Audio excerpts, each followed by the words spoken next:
মনে হয় যে মানুষের মন আসলে আমাদের সময় না একটা পুরস্কার পেতাম বই, জন্মদিন বই, আমরা পড়ার অভ্যাসটা আমাদের জীবন থেকে হারিয়ে গেছে। কেমন?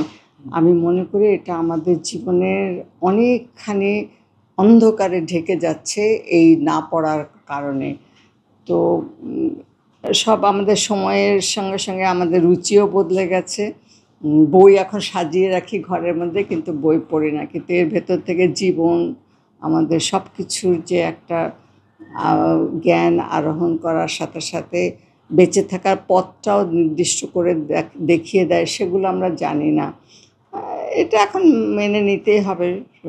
সব পাশ্চাত্যের সব কিছু আমরা তাদের ভালো কিছু নেইনি, কিন্তু তাদের মন্দগুলো আমরা গ্রহণ করেছি। এটা আমাদের দুর্ভাগ্য। মন মানসিকতা পরিবর্তন হলে আবার সব ঠিক হয়ে যাবে। আসলে সব কিছুই তো একটা শেখার ব্যাপার আছে। হ্যাঁ, চর্চা লাগে, শিখতে হয়।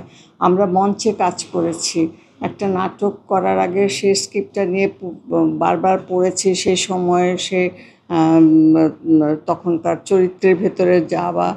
এখন সব কিছু বদলে গেছে মানুষের। তো এইভাবে তো আসলে অভিনয় শেখা বা একটা কাজ দিয়ে সারা জীবনের জন্য একটা জায়গা করে নেওয়া, এগুলো এখন হারিয়ে যাচ্ছে আমাদের জীবন থেকে। এগুলো আসলে ধরে রাখতে হবে।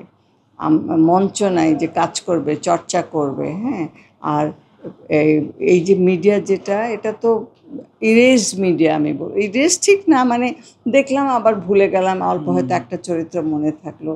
কিন্তু এটাকে ধরে রাখার জন্যে যে যে সমস্ত অধ্যায়গুলো আছে, পদগুলো আছে, স্টেপগুলো আছে, এগুলো আমাদের জানতে হবে, শিখতে হবে আর কি। নতুন একটা কাজ করছি এবং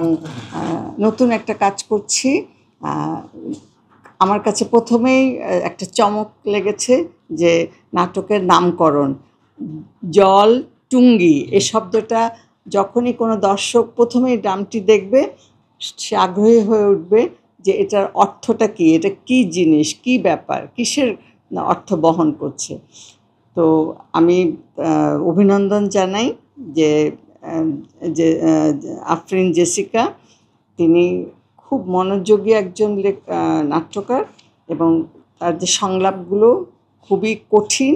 এবং আমি বলবো যে নারীদের যে একটা যে বঞ্চিত অবস্থা এবং একটা অপ্রাসঙ্গিক ব্যাপার নিয়ে যে আমরা বিরাট একটা কিছু করে ফেলি, আমাদের জীবন দর্শন সব কিছু বদলে যায়, সেটার দিকে তিনি আমাদের দৃষ্টিকে ফেরাতে চেয়েছেন এবং চোখে আঙ্গুল দিয়ে বলতে চেয়েছেন যে মানুষের পরিচয় হলো সে মানুষ। এটা সে কতখানি লম্বা, ফর্সা, কালো বা সাদা, সেটা তার পরিচয় নয়। তো এই ব্যাপারগুলো যখন একজন দর্শক দেখবে গভীর মনোযোগ দিয়ে, এবং আমি মনে করি যে এটা খুব ভালো একটা কাজ হবে যদি আমরা ভালোভাবে করতে পারি। তার যে ইচ্ছাটা এবং তিনি যা বলতে চেয়েছেন সেটা যদি আমরা আমাদের চরিত্রের ভেতর দিয়ে প্রকাশ করতে পারি। আমি জানি না আমরা কতখানি করব, কিন্তু আমার সহশিল্পী আছে।